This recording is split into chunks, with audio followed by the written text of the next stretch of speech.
Hello students, welcome back to physics class. Student, आज हम यहाँ पे frequency response curve of a RC coupled transistor amplifier जो BSc second year का experiment है उससे रिलेटेड वाइवा क्वेश्चंस देखेंगे कि इसके अंदर हमारे कौन कौन से क्वेश्चंस बनते हैं वाइवा के। ठीक है, तो सबसे पहले तो उनको एक तो ट्रांजिस्टर के बारे में नॉलेज होनी चाहिए, एक एम्पलीफायर के बारे में नॉलेज होनी चाहिए, और ये जो आरसी कपल आपने लिया हुआ है ये सिंगल स्टेज का है या मल्टी स्टेज का है, ये कौन सा आप यूज कर रहे हो यहाँ पे और किस पर्पस के लिए सिंगल और मल्टीपल यूज किया जाता है वो देखना है।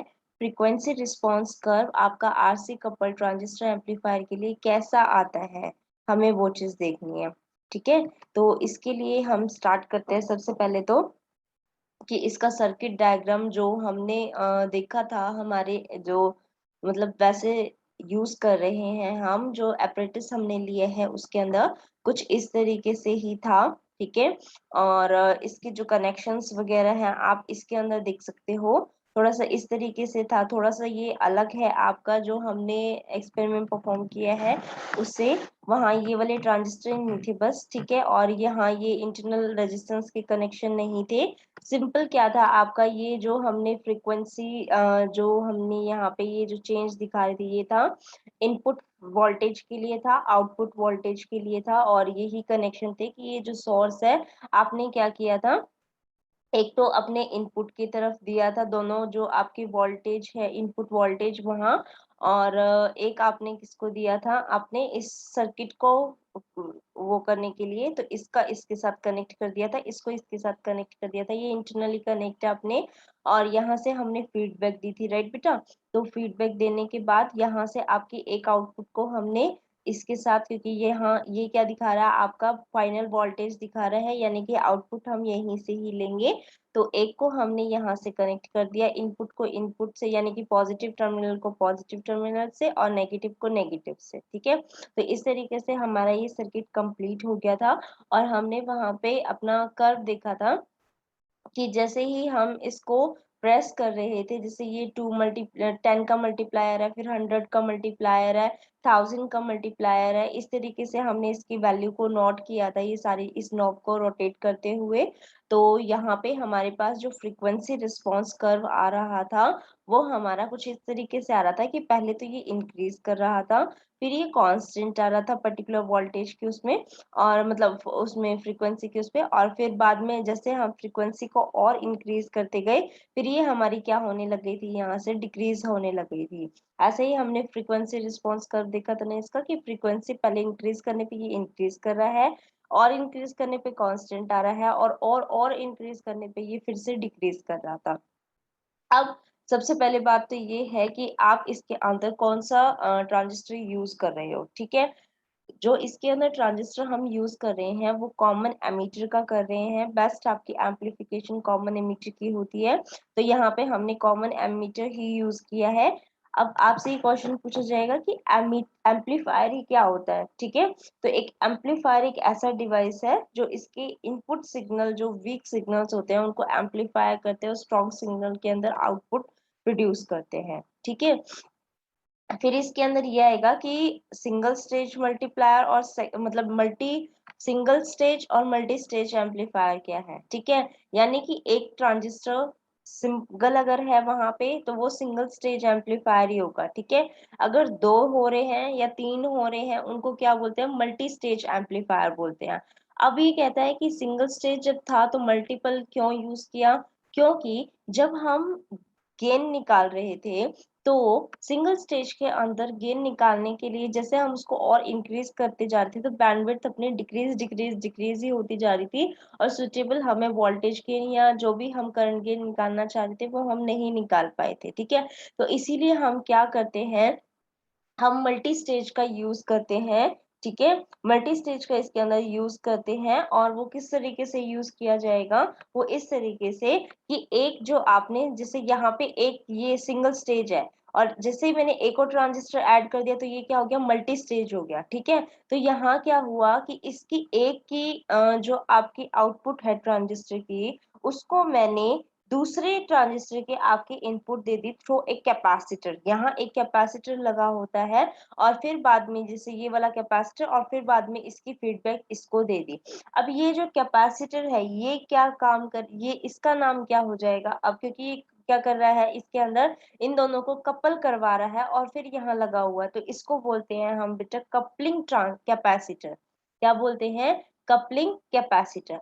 इसके अंदर आपको एक और चीज पता होनी चाहिए कि एरो से आप देखोगे कि ये तो बता दिया मैंने कि यहाँ पे क्योंकि कॉमन एमीटर है और ये कौन सा रीजन हो जाएगा आपका बेस और एमीटर का, और ये वाला कौन सा रीजन हो गया बेटा कैपेसिटर और एमीटर का। तो इसका मतलब एमीटर क्या है यहाँ पे कॉमन है, तो ये पूरा सर्किट कौन सा हो गया? कॉमन एमीटर हो गया। ठीक है, अब ये पूछा जाएगा ये पीएनपी है या एनपीएन है, वो कैसे बताएंगे?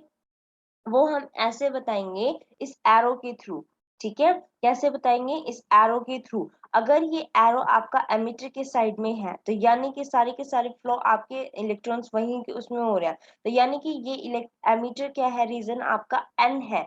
अगर एन है तो यानी बेस पी होगा और जो आपका ये है कैपेसिटर वो दोबारा से एन होगा, तो ट्रांजिस्टर कौन सा हो गया? N P N. ठीक है, अगर ये अंदर की साइड एरो होता यानी कि बेस की साइड एमीटर से बेस की तरफ होता तो कौन सा हो जाता आपका? PNP transistor. तो अभी अपना एरो इधर की साइड है यहाँ पे भी, और जो हमारे सर्किट है अपने जो एपरेटस है उसमें भी यही है। ठीक है, तो वहां पे हमारा कौन सा हो जाएगा? एनपीएन ट्रांजिस्टर हो जाएगा। ये चीज आपको जरूर पता होनी चाहिए। ठीक है, अब इसके अंदर ये क्वेश्चन पूछा जाता है क्योंकि हम जो ग्राफ प्लॉट करते हैं बेटा उसमें जो हम वोल्टेज उसमें लेके चलेंगे वो हम कैसे उसमें लेके चलते हैं, वो जो फ्रीक्वेंसी हम लेके चलते हैं वो हम किस में लेके चलते हैं बेटा? लॉग में लेके चलते हैं। फ्रीक्वेंसी किस में उसमें लेके चलते हैं? लॉगरिथम में लेके चलते हैं। तो जो लॉग की यूनिट होती है वो क्या होती है आपकी? डीबी होती है, डेसिबल। लॉग जो हम लॉगरिथम स्केल लेके चलते हैं उसको किसमें? डीबी में, यानी कि अपना डेसिबल में हम मेजर करते हैं। तो अपने पास दो चीज आती हैं यहाँ पे गेन के लिए। एक तो होती है हमारी ये एम्पलीफायर का गेन, एक होता है अटेन्युएशन गेन। ठीक है, जो ऑप्टिकल फाइबर के उसमें आता है। ठीक है, तो यहाँ ये पूछा जाएगा कि दोनों ही गेन है तो दोनों में से कौन सा पॉजिटिव और कौन सा नेगेटिव है। ठीक है, तो जो एम्पलीफायर गेन है वो हमारा पॉजिटिव रहता है और जो ऑप्टिकल फाइबर में जो अटेन्युएशन वाला चीज आता है वो गेन किस में होता है आपका? नेगेटिव में होता है। ये हमेशा सबको पता चले। ठीक है, उसके बाद इसके अंदर हम बैंडविड्थ वगैरह निकालते हैं, तो बैंडविड्थ कैसे निकालते हैं हम?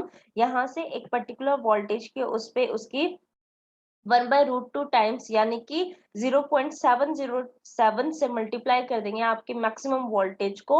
उससे जो वैल्यू निकली है उस पॉइंट के ऊपर हमें क्या करना है? अपने ये दो पिक्स जो आई हैं उनके ऊपर एक लाइन उसमें ड्रॉ करनी है और यहाँ क्या आ जाएंगी आपकी? फ्रीक्वेंसी आ जाएगी, एक हायर फ्रीक्वेंसी और एक लोअर फ्रीक्वेंसी। ठीक है, तो इससे हम क्या निकाल लेंगे? इसकी बैंडविड्थ निकाल लेंगे।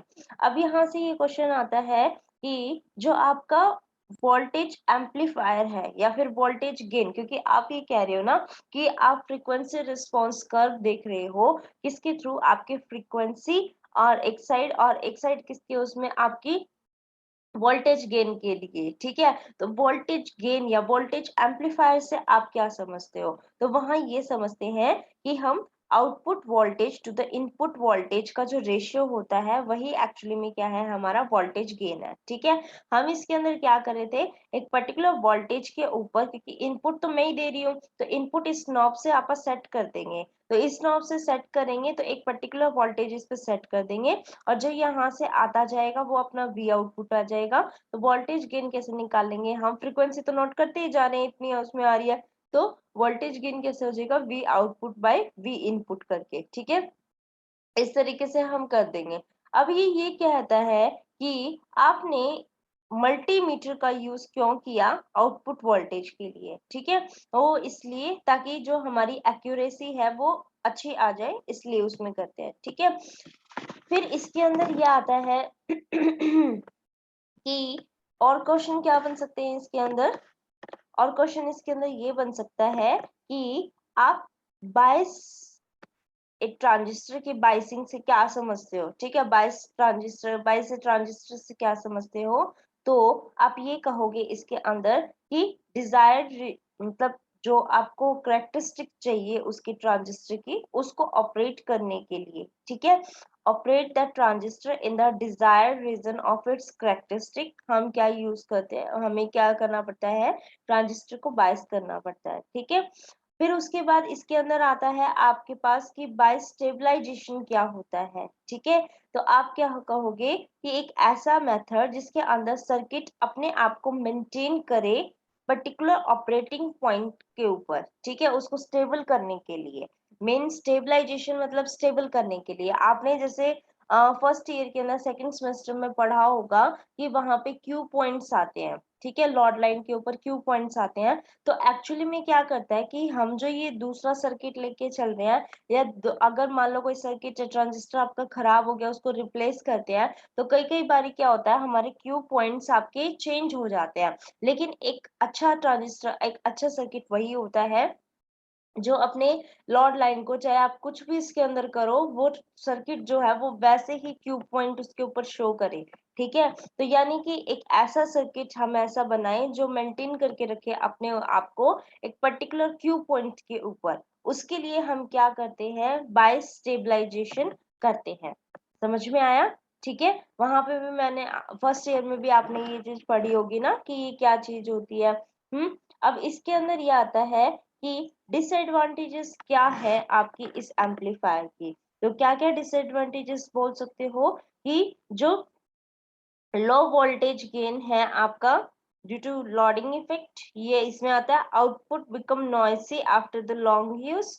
और नेक्स्ट है poor impedance matching with the speaker, ठीक है। ये आपको क्या मिलते हैं इसके अंदर, डिसएडवांटेजेस मिलते हैं। तो यहाँ पे इतना ही था आपका इस केस में, ठीक है, यही सारी चीजें। और ये जो ट्रांजिस्टर के बेस में आपका, जैसे ट्रांजिस्टर आपको पता है बाइपोलर जंक्शन उसमें होता है, तो इसके अंदर दो आपके डायोड्स होते हैं, एक तो पीएन एक एनपी, क्योंकि दो आप तीन इसके अंदर होते हैं ना एनपीएन, तो एक लेयर जो है वो सैंडविच होती है बिटवीन द सेम लेयर्स, ठीक है।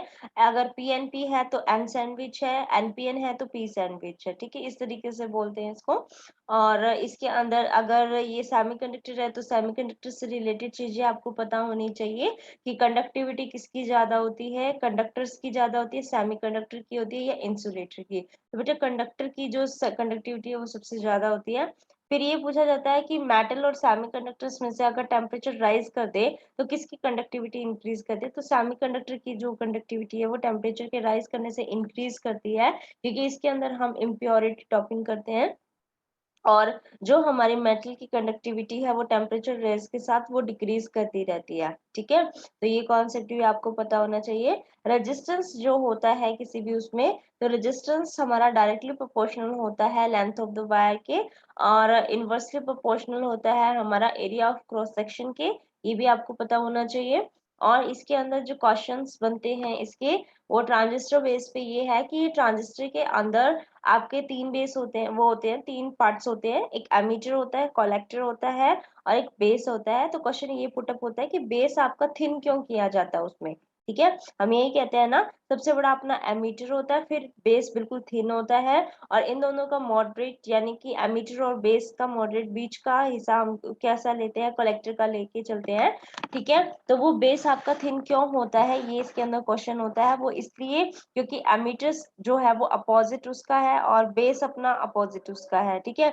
यानी कि एक पी है तो दूसरा एन है, अगर मैं जितना एमीटर है उतना ही बेस ले लूंगी तो सारे के सारे आपके बेस के अंदर ही न्यूट्रलाइज हो जाएंगे, और कलेक्टर की तरफ तो कोई फ्लो ही नहीं होएगा किसी भी चीज का, तो वहां पे करंट हमें नहीं मिलेगा, ठीक है। इसीलिए हम क्या करते हैं, बेस को बिल्कुल थिन, ताकि वो तीसरे उसमें पहुंच भी जाए, ठीक है, और वहां पे करंट भी अच्छे से फ्लो करवा दे। अब ट्रांजिस्टर के अंदर ये भी पता होना चाहिए कि जो फर्स्ट रीजन यानी कि बेस एमीटर का रीजन है, या कॉमन बेस कर रहे हो तो एमीटर बेस रीजन हो जाएगा, वो तो जो सा कैसा भी लेके चल रहे हो वो हो जाएगा। तो उसके अंदर हमेशा फर्स्ट रीजन जो ट्रांजिस्टर का होता है वो फॉरवर्ड बाइस्ड होता है, और सेकंड रीजन जो होता है वो हमारा हमेशा कैसा होता है, आपका रिवर्स बाइस होता है, ठीक है। फिर ये क्वेश्चन पूछा जाता है कि जो हम सर्किट डायग्राम बनाते हैं आपका किसी भी ट्रांजिस्टर का, तो जो सेकंड रीजन है उसकी बैटरी आपकी कैसी हमेशा बड़ी लगाई जाती है, वो क्यों लगाई जाती है? क्योंकि जो हमारा रिवर्स बाइस्ड होता है उसके अंदर जो करंट फ्लो करता है वो सिर्फ माइनॉरिटी चार्ज कैरियर की वजह से करता है। तो माइनॉरिटी चार्ज कैरियर के थ्रू ज्यादा करंट पास करवाने के लिए हमें वहां पे जो बैटरी है वो बड़ी लगानी पड़ती है, ठीक है। और जो फॉरवर्ड बाइस्ड है उसमें तो अपने आप ही वहां पे करंट इजीली फ्लो कर जाता है, तो वहां पे स्मॉल बैटरी से भी काम चल जाता है, इसीलिए हम वहां पे स्मॉल बैटरी और वहां पे बड़ी बैटरी का यूज करते हैं। ये रीजन इसके होते हैं, ठीक है। तो यहाँ पे मैं ये स्टॉप कर रही हूँ आपकी, ठीक है। और आप यहाँ पे अपना इसको कंप्लीट करेंगे। Thank you for watching this video.